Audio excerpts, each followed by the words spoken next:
Teori masuknya Islam di Filipina. Masuknya Islam di Filipina dimulai sejak abad ke-9 melalui para pedagang Islam yang berasal dari Arab, India, Cina, dan Persia. Para pedagang Islam ini diketahui sering singgah di kepulauan Filipina ketika dalam perjalanan ke utara menuju Cina. Mereka mulai menetap di wilayah Sulu Filipina pada awal abad ke-13.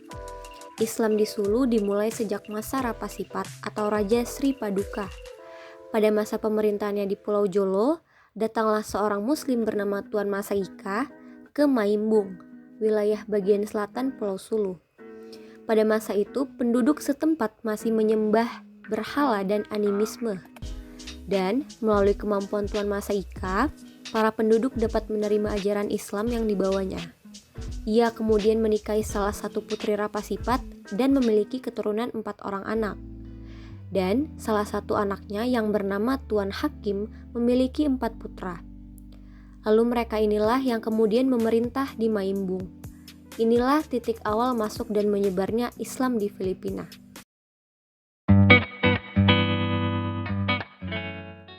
Islam pada masa kolonialisasi Spanyol di Filipina. Dakwah Islam terus berlangsung sampai tersebar ke hampir seluruh Filipina, termasuk di Manila.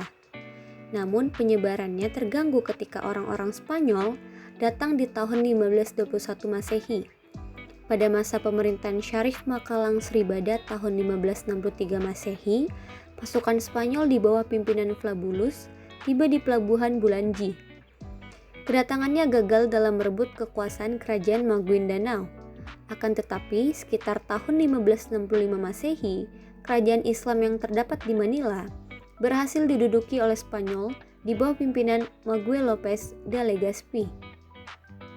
Semasa kolonialnya, Spanyol menerapkan politik divide and rule, yaitu pecah belah dan kuasai, serta mission scare atau misi suci kristenisasi terhadap orang-orang Islam. Pada masa itu, Gereja Katolik berperan aktif dalam mengembangkan kekuasaan Spanyol, sekaligus menyebarkan agama Katolik ke kawasan di seberang lautan. Spanyol saat itu juga tidak segan-segan menggunakan kekerasan, serta memberikan hadiah-hadiah kepada penduduk Filipina sebagai upaya untuk menduduki negeri dan mengkristenkan penduduk secara luas. Meskipun begitu, tercatat selama kurang lebih 3 abad Spanyol berkuasa di Filipina, umat Islam Filipina tidak pernah absen dalam menentang penjajahan tersebut. Selama penjajahan Spanyol, banyak membinasakan dan memperbudak penduduk di kota-kota Islam Filipina. Merespon hal ini, orang-orang Islam mulai menyerang perkampungan orang-orang Spanyol di pesisir dan menjual orang pribumi Kristen sebagai budak. Hal inilah yang melatar belakangi orang-orang Islam di Filipina disebut dengan Moro, yang berarti orang yang buta huruf, jahat, tidak bertuhan, perompak barbar, pedagang budak, dan tukang bunuh. Masa hegemoni Amerika Serikat di Filipina bermula saat Spanyol menjual Filipina kepada Amerika Serikat pada tahun 1898 Masehi melalui Traktat Paris secara sepihak. Berbanding terbalik dengan kolonial Spanyol, saat itu Amerika Serikat tidak mempersoalkan identitas Islam sebagai kultural yang harus diganti dengan identitas yang baru. Bahkan, para datu sebagai representasi pemimpin politik dan budaya diberikan hadiah dan tidak diusik keberadaannya. Kedatangan Amerika Serikat layaknya sahabat baik yang dapat dipercaya, dibuktikan dengan ditandatanganinya Traktat Bates pada 20 Agustus 1898 Masehi yang menjanjikan kebebasan beragama, kebebasan mengungkapkan pendapat, serta kebebasan mendapatkan pendidikan baik bagi bangsa Moro. Padahal, traktat tersebut hanyalah taktik untuk mengambil hati orang Islam agar tidak melakukan pemberontakan seperti kaum revolusioner Filipina Utara yang dipimpin oleh Emilio Aguinaldo. Terbukti setelah kaum revolusioner kalah pada 1902 Masehi, kebijakan Amerika Serikat di Mindanao dan Sulu bergeser pada sikap campur tangan langsung dan penjajahan terbuka. Lalu, pada tahun 1903 sampai 1913, Amerika memerangi berbagai kelompok perlawanan bangsa Moro. Namun, peperangan tidak cukup efektif hingga akhirnya Amerika Serikat menetapkan strategi penjajahan mereka dengan kebijakan pendidikan dan bujukan yang terbukti efektif.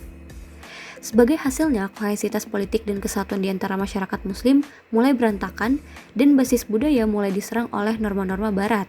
Kebijakan ini merupakan keinginan Amerika untuk memasukkan kaum Muslim ke dalam arus utama masyarakat Filipina di utara dan mengasimilasi kaum Muslim ke dalam tradisi dan kebiasaan orang-orang Kristen. Ketika sampai di wilayah Muslim, Amerika Serikat juga mengirim beberapa prajurit Indian untuk memerangi orang-orang Islam. Perlawanan tersebut juga dilancarkan oleh datu yang bertindak sesuai dengan inisiatif mereka sendiri. Secara individual, anggota keluarga sering melakukan perlawanan terhadap pasukan Amerika.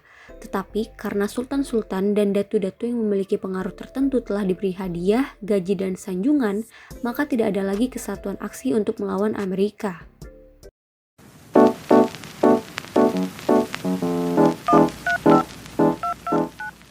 Masa depan Islam di Filipina. Perkembangan Islam saat ini sudah jauh lebih baik. Salah satunya, berdirinya Islamic Center yang berlokasi tepat di depan Istana Malacanang, yaitu di kawasan Barangay, Manila. Di dalam Islamic Center ini, berdiri perumahan yang dihuni oleh 32.000 Muslim. Mayoritas atau sekitar 60%-nya berasal dari suku Maranao. Sisanya adalah suku Maguindanao dan Iranun dari Mindanao Barat, serta suku Tausug, Yakan, dan Sama dari wilayah Sulu. Saat ini pengaruh Timur Tengah sangat terasa terutama di Mindanao. Banyak umat Muslim Mindanao yang menuntut ilmu di Arab Saudi, Qatar, dan Mesir, bahkan sebagian dari mereka ada yang mendapat beasiswa. Para alumninya pun menjadi guru, mendirikan sekolah, dan menjadi pemuka agama yang terus menyebarkan ajaran Islam. Mereka ini biasanya jadi tokoh masyarakat yang disegani. Sedangkan di kota-kota besar seperti di Manila, umat Muslim di sana cukup bisa berbaur dengan pemeluk agama lainnya. Terkait pandangan negatif terhadap umat Muslim yang tinggal di daerah pedalaman atau jauh dari kota besar, yang masih sering dianggap berpotensi untuk melakukan pemberontakan atau menganut aliran radikal tertentu, tentu masih ada. Namun belakangan ini, isu tersebut agak mereda. Hal itu juga didukung oleh sikap Presiden Filipina yaitu Rodrigo Duterte. Ia mengucap pujian terhadap Islam setelah sebelumnya mengecam para anggota pemuka agama Katolik. Ia juga mengklaim bahwa sebagian dari dirinya adalah Islam.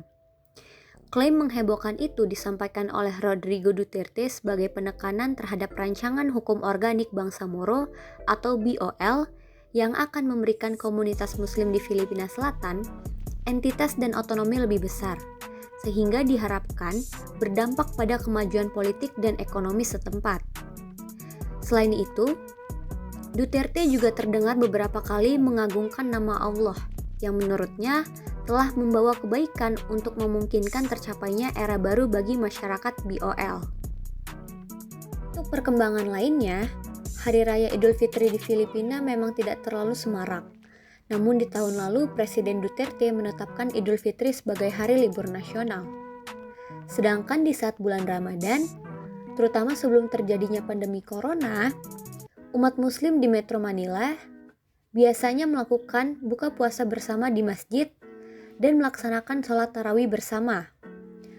Hal ini juga didukung dan difasilitasi oleh kedutaan negara-negara Islam dari Timur Tengah yang ada di Filipina.